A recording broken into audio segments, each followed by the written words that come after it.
Egypt's Saka commandos continuously train, prepared and ready to respond to any situation.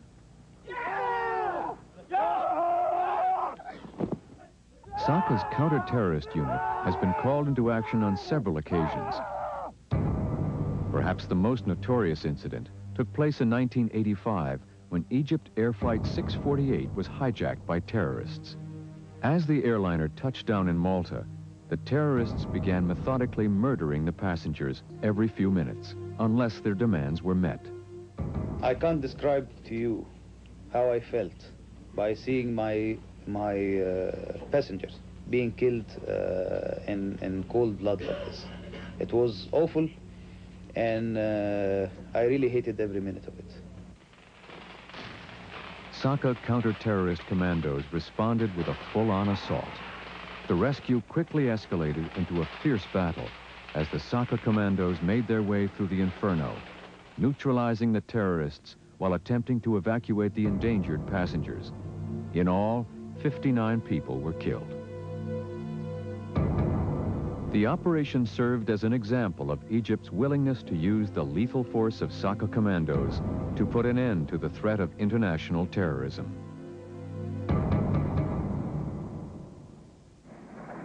Perhaps the best example of Egypt's re-emergence as an important leader of the Arab world is their preeminent role in Operation Desert Storm. When more than 100,000 Iraqi soldiers spilled across their southern border, seizing Kuwait, it was Egypt's President Hosni Mubarak who took the lead in rallying the Arab world to stand firm against Saddam Hussein's renegade ambitions. Spearheading the Arab presence in the international coalition, Egypt quickly committed more than 50,000 ground troops to the Desert Shield forces. The talents of the Saka commandos were perfectly suited to the types of desert warfare necessary for the Kuwait situation. Well, the role in a desert war of special forces is the classic role of operating behind enemy lines, deep in behind. And people get the wrong idea, thinking that the desert is open and flat and therefore special forces won't be able to operate. Well, they operate by using their skills of camouflage and mobility that they have, using either helicopters to operate in, or either parachuting into the area, or motoring in, using vehicles to go right wide round enemy positions. The shock troops soldier can stay in the desert for maybe 15 or 21 days, watching the enemy or watching the other side, watching the environment, watching the daily activity of the other side, and sending his messages to the people in the headquarters. He knows how to get water in the desert, how to find the small creatures in the desert and eat them, like snakes, frogs, chickens, and maybe a potato, one potato. The strong will is considered as a very important factor for those people in shock troops. For the cause of Arab unity, it was the Saka forces who re-equipped and retrained the Kuwaiti army in exile. In the short time between the Iraqi invasion and the launching of Operation Desert Storm, Saka specialists were called upon to transform the ragtag remnants of the Kuwaiti army into a rejuvenated fighting force. The Kuwaitis received instruction to enhance their skills in various forms of advanced weaponry.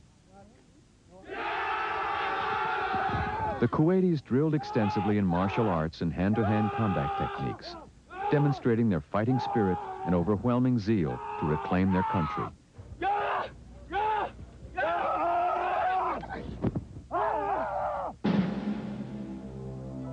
Of special concern was Iraq's possible use of weapons of mass destruction, especially chemical weapons. Saka training was very important to the success of the Kuwaiti troops. We are proud to operate for the benefit of our Arab neighbors in liberating their country. Upon completion of the training, the Kuwaitis conducted a realistic training mission simulating the type of operation which would soon help them regain their country. Armored tank units lead the ground attack, raising great columns of dust as they forged ahead of Kuwaiti infantrymen. Fighting their way across the desert, the Kuwaitis proceed into a simulated urban environment, utilizing their well-honed skills in door-to-door combat. Accomplishing their mission and with their training complete, the Kuwaiti soldiers victoriously wave their nation's flag, chanting, "Long live the Emir."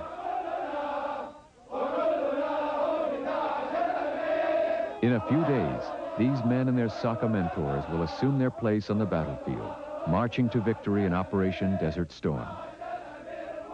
The Egyptian units participate in all the wars of Egypt, and it was the first army reached to city of Kuwait after its liberation.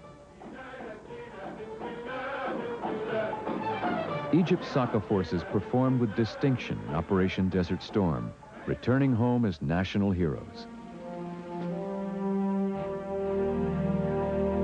Egyptian President Mubarak personally greeted each of the soldiers injured in the operation, offering the heartfelt thanks of the nation for their sacrifices.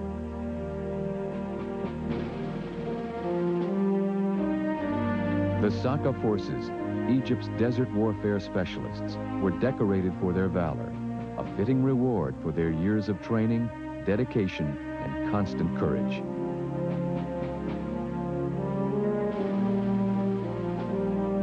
To be a member of Saka is a solemn responsibility, an honor proudly worn. The Saka commando today, like the country he serves, stands poised to face the future, while nobly reflecting the timeless glory of the past.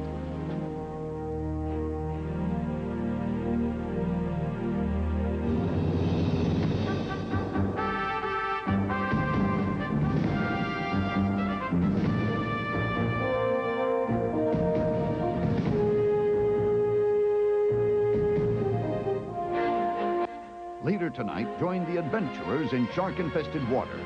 But first, it's a life of bumps, bruises, and bad-tempered bulls. Meet the rodeo clown on Those Who Dare, next.